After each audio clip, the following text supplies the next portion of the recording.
Ladies and gentlemen, fellas, welcome back to the channel and the podcast. And today we're going to be breaking down in our part one of this series of the second-year wide receivers, your must-draft second-year wide receivers, and based on last year's rookie class. And honestly, the one coming in this year is probably going to be even more next year. But based on last year's rookie class, there's a lot of noteworthy names. Now, in terms of guys that should be going in your single-digit rounds of drafts, there's not a ton. We can maybe list off 6, 7, somewhere around there, but that's still a lot for just the second-year wide receivers. But guys that should probably be drafted if your league is 15 rounds or so is probably closer to 12 or 13 wide receivers. That just speaks to the volume of how good last year's draft was. So I do want to break down a good amount of these, definitely all the single-digit ones in the next couple of videos. These will be more of a series that are coming up, but we're going to start with my top 3 at least, and all these guys are definitely must-drafts for me. All these guys are guys that I like. I like some a little bit more than others, and I'll point out that for sure. So we're going to start with the top 3 in this specific video right here. So sit back, relax, take your shoes off, do all those things. This is a time for you right now. These next 20 to 30 minutes, whatever it ends up being, is right now for you. I will call out that the Supreme Draft Guide is now up on my site, Fantasy Sports Focus. Everything is linked down below in the description. And for a limited time offer, only right now, pretty much during the time that you're seeing this, and hopefully by the time you're seeing this, it's not over, it will be $10 thanks to Monkey Knife Fight.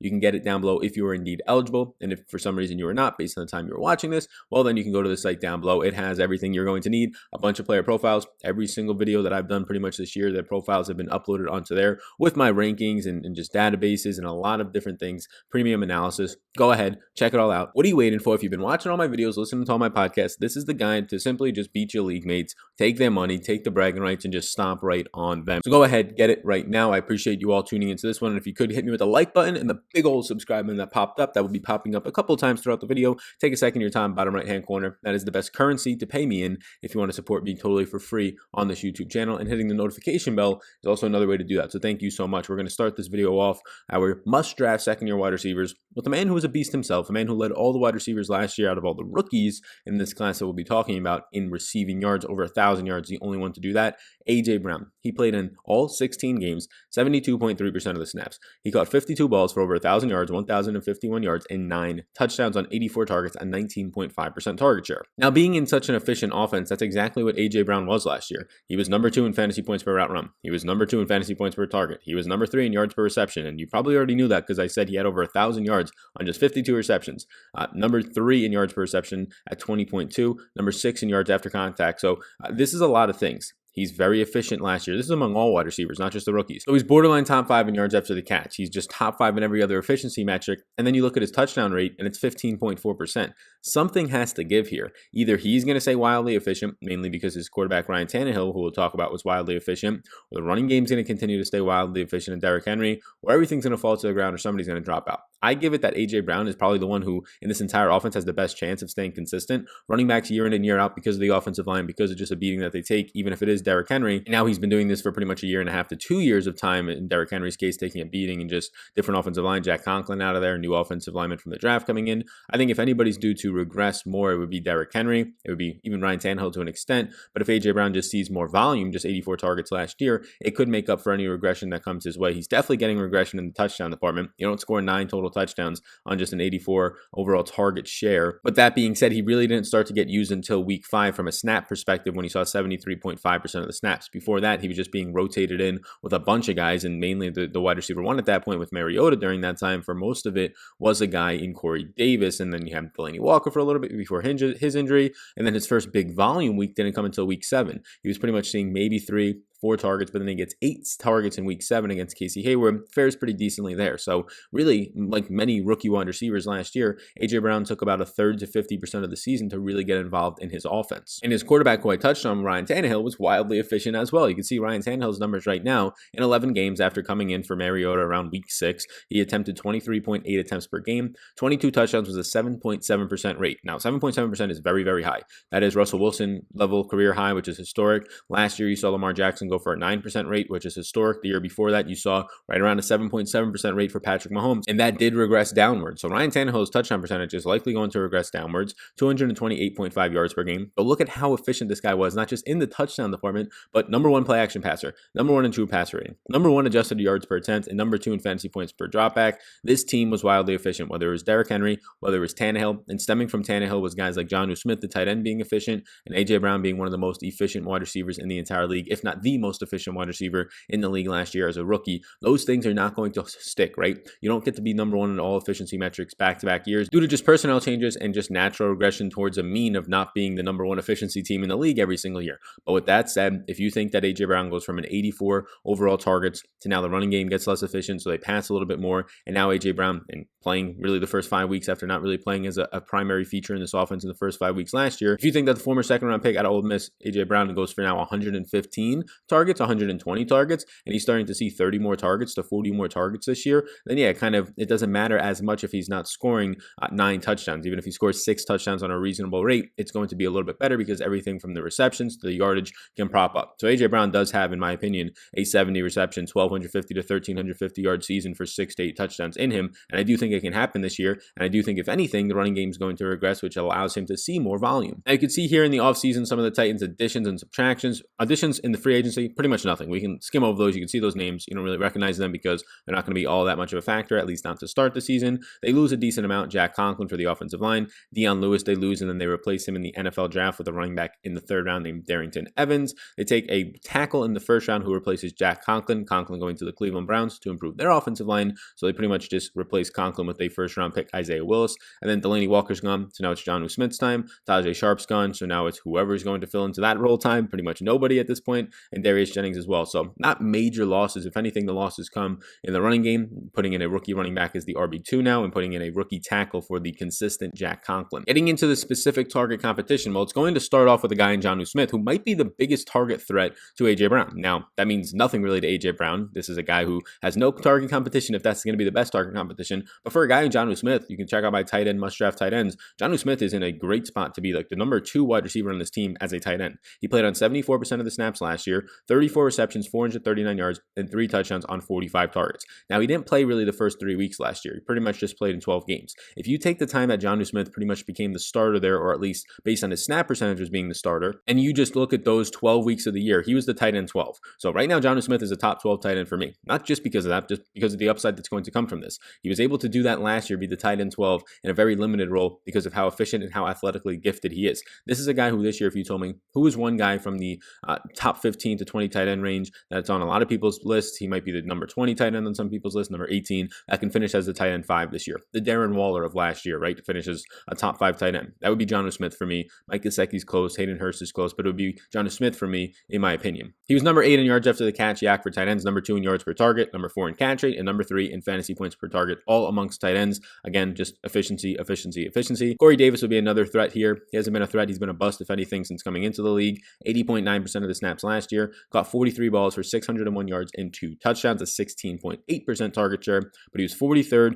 in yards after the catch, 33rd in yards per reception, and 68th in fantasy points per route run. He was not very efficient. Adam Humphries, the slot man last year, played 52.7% of the overall snaps in 12 games, dealt with a little bit of an injury, caught 37 balls for 372 yards and 4 touchdowns, or 374 yards, and 2 touchdowns. He ended up having 47 total targets, so there's no threat here. It's Jonnu Smith. It's whoever they want to put on the outside opposite him, who right now is going to be a mixture of guys since Tajay Sharp is gone. Most likely going to be Corey Davis on the outside with A.J. Brown, and then Adam Humphries in the slot with a guy in Jonnu Smith on the field. So I think it's going to be A.J. Brown, Jonnu Smith in the pecking order, probably Corey Davis after that. But no real threat to A.J. Brown at this point. It is going to be an open field for him. I think he does see a lot of upside this year. I do think out of all the rookie wide receivers, he is currently my highest ranked one. He's not my favorite based on ADP. People usually take him a little bit earlier than I would like to, but I do think he's an absolute monster. I do think he fits the Julio Jones mold. 6 foot, 230 plus pounds now after his first year in the NFL, coming out at 226 pounds. So go ahead, get yourself some A.J. Brown. Do not be scared off. The efficiency will drop.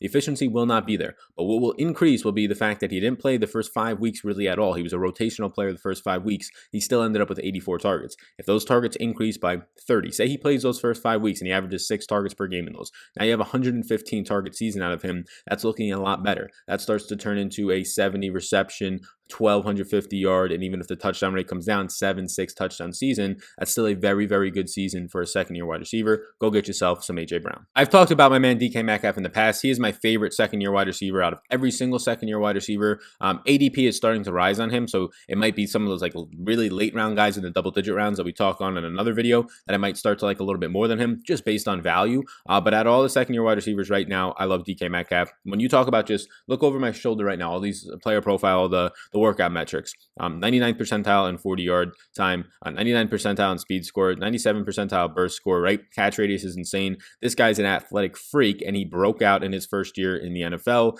and it didn't take him that long, and now he's playing with one of the most efficient quarterbacks of all time, if not the most efficient, in Russell Wilson. It can only get better for him, and honestly, towards the second half of last year, Tyler Lockett did deal with an ankle injury, and really a bum knee, and all these types of things are messing around with Tyler Lockett. So maybe Tyler Lockett is still the number one, primarily running out of the slot, but he's 28 years old. DK Metcalf, if not last year, towards the end of last year, started to surpass Tyler Lockett. I do believe he will this year, and I think DK Metcalf, AJ Brown definitely has top 5 wide receiver in the league upside in his range of outcomes over the next 2 to 5 years. I think DK Metcalf also has that in his range of outcomes, just based on the pure athletic freaks that these guys are. In 16 games last year, he pretty much came out right away.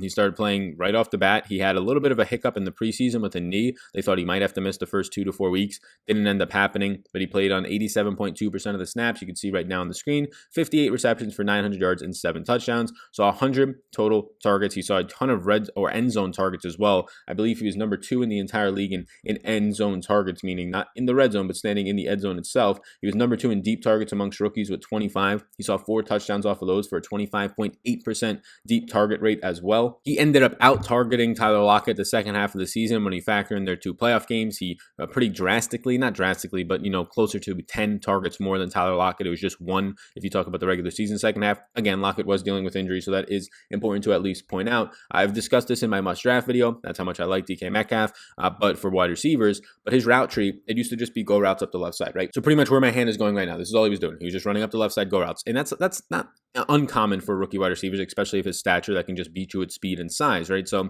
that's what they were doing with him early on. And then if you look towards like week 10 and really towards the last couple of weeks into the playoffs, everything's going. He's doing those go routes, but he's crossing into the middle field. He's doing double moves. He's doing hitches. He's doing a ton of things, and it's really helping just him, one, get open, and his route tree develop so much. If you see that route development in literally 1 year in the NFL, and it doesn't take you a whole offseason to get better with your routes, that is something that I love to see. So for me, DK Metcalf is a borderline top 20 wide receiver in my rankings. I think he's like 21 right now. Again, you can get those rankings all on the Supreme Draft Guide, banner on the screen. Take a second at a time. Go get it right now before the clock runs out on you and you have to pay triple the price. Monkey Knife Fight, $10 sponsoring it, so go ahead, check that out. So he did out target Lockett, like I said, and it really spiked in week 17 where he saw 30% target share entering into the playoffs. Here you go. He was number 1 in end zone targets with 18.8% end zone target rate, was only second behind DJ Moore. So what does that mean? He was being targeted when he was in the end zone. So not only on the red zone targets, like red zone targets are valuable, but if you're being targeted on the 18-yard line and you're being targeted for a 5-yard pass, you never really had a chance to score a touchdown for the most part. When you're in the end zone, every single time you're being targeted, you have a chance. So it's great to see that he was number 1 in the NFL in that department with 18. Overall, saw a 20% target share, 21.4% in the red zone. Russell Wilson was fine as ever last year, 256 yards per game, 32.2 attempts per game,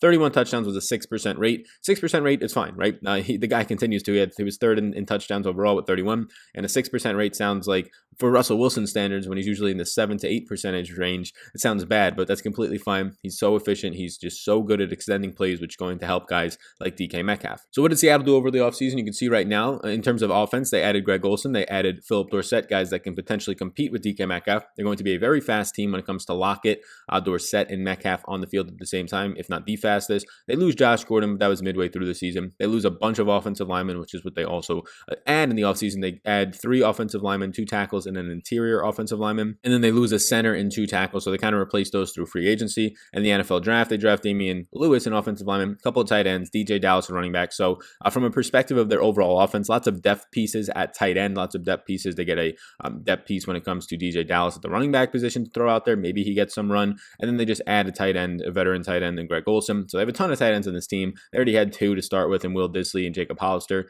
Now they have Greg Olsen. They drafted 2 tight ends, so pretty crazy there. But the main one would really just be Philip Dorsett. Dorsett, if anything, has a chance to cut into Metcalf's target share, but I don't think it'll directly pull away from him. Like I said, last year, durability-wise, no missed games, but he did have a preseason knee scare, I guess you can say. It wasn't anything major, but they said he might have to miss 2 to 4 weeks. He ended up missing no time. His target competition is mainly Tyler Lockett, Philip Dorsett, Greg Olsen, and then the rest of all these tight ends, Jacob Hollister, Will Disley. From a Lockett perspective, Lockett played 92.7% of the snaps last year, went for over 1,000 yards on 82 receptions, 8 touchdowns, 110 total targets, 22.3% share, but he was heavily used, and he's still going to be very very heavily used in the red zone, as was DK Metcalf, but Lockett on another level, 27.4% target share, and a lot of that was the first half of the year. The second half of the year, very similar to A.J. Brown, is where DK Metcalf started to surge a little bit. Philip Dorsett last year with the Patriots had a 69.4% snap share. He caught 29 balls on 54 targets, a 13.1% share. In 11 games, he had 5 touchdowns. And then Greg Olsen, the old man himself, 83% of the target share. The man who's probably wants to be 1 foot out the door of the NFL in some of the booths right now. I believe he was doing the XFL games. Did pretty good as well. Saw a 15.5% target share with the Panthers last year, but still productive. 52 receptions, 597 yards as he battled injury, and 2 touchdowns on 81 targets. That was in 14 games. So Metcalf does have target competition, right? Philip Dorsett as your wide receiver 3 is no slouch on any team. Lots of tight ends here. Greg Olsen, Will Dissly, Jacob Hollister. And then you obviously still have Tyler Lockett running out of the slot as still right up there as probably Russell Wilson's favorite target, although he's 28 years old compared to Metcalf coming into his 23. He'll be around 23 when the time of the year starts. I like Metcalf a lot. I love the quarterback combination. When you get a top 3 to top 2 quarterback in the league throwing you the ball and you're an absolute freak and he's absolutely efficient, it's just going to lead to good things. The fact that his rookie season took a quarter of the season, probably around 30% to 40% of the season, to really get involved heavily in the offense, maybe only 25%. He broke out pretty early compared to most of the other receivers like your Debos, your A.J. Browns. He was very similar to Terry McLaurin in that way. These guys were pretty much popping off from week 1 and week 2 in DK Metcalf and McLaurin. But even that being said, now you don't have to have those first 3 or 4 games of hiccups and trying to get things going and get similar and acclimated to the NFL. It leads to a spot where DK Metcalf likely goes for over 1,000 yards this season and potentially threatens for a 60 to 80 catch year. And then the final guy that we'll talk about in this specific video for the second-year wide receivers, and trust me, I've got a lot more. I'll do a little bit of a tease for the next few videos, but hopefully you like these breakdowns. If you do, take a second of your time, hit that like button for me right now. Just take a second, and the big old subscribe button pops up on the screen. Tap that subscribe button. It is totally free to do so. If you can hit the notification bell as that little animated GIF does for you, if you can hit that, it does help me, because when you subscribe within the video and not after, and not when you're watching somebody else's video or before, but when you subscribe right in the middle of the video, it pretty much just tells YouTube these people like this content. They're subscribing within it. They actually value what this guy has to say. They value and want to subscribe. So I really do appreciate that. If you're getting some sort of value, these videos take me about 5 to 6 hours per video to just research, update, upload, all that stuff, and edit. So hopefully you're getting value from it. Let me know if you are in the comment section down below. So finally, Terry McLaurin, the guy out of Ohio State, 3rd round pick, who was an absolute beast and played as if he should have been a 1st round pick, because in 14 games, he played on 98.2% of the snaps. They were saying this in the preseason. I remember seeing reports before the preseason even started. They were saying Terry McLaurin's our wide receiver 1. And at that time, a lot of people were like, we don't know if Terry McLaurin's actually going to be the wide receiver 1. Terry McLaurin was the wide receiver 1, 58 receptions, 919 yards, and 7 touchdowns on 93 targets, while dealing with just terrible quarterback play pretty much the entire season. Saw a 23% target share, 24% in the red zone. It amounted out to being 13.7 fantasy points per game, which was 29th. He finished as a top 25 wide receiver 7 times, and he finished as a top 20 wide receiver 6 different times. He was an elite wide receiver last year. So if you want to rank him, right now he's like around my wide receiver 25 or so, but if you wanted to rank him as a wide receiver 20 and you just like him a little bit more than Metcalf and maybe even as much as a guy in A.J. Brown, well, then go ahead. In my opinion, he has all the physical attributes, 98th percentile when it comes to 40-yard dash, 95th percentile when it comes to speed score. So lots of things that really do stand out for Terry McLaurin just athletics-wise. He was 14th in yards per reception with 15.8, 12th in yards per target at 9.9. He was a number 1 rookie graded wide receiver, number 1 contested catch guy, and he was using the slot a decent amount. He played in the slot 23% of the time last year, and he scored 3 touchdowns from the slot. So hopefully they work him around in this offense a little bit to help Dwayne Haskins, who I think is going to improve. I think he has to improve based on how he looked last year. And then you throw in some other things that really aren't statistics, but they are data points. He gets to face likely what's going to be, if not the worst, a bottom 5 secondary in the league twice next year when it comes to the Giants.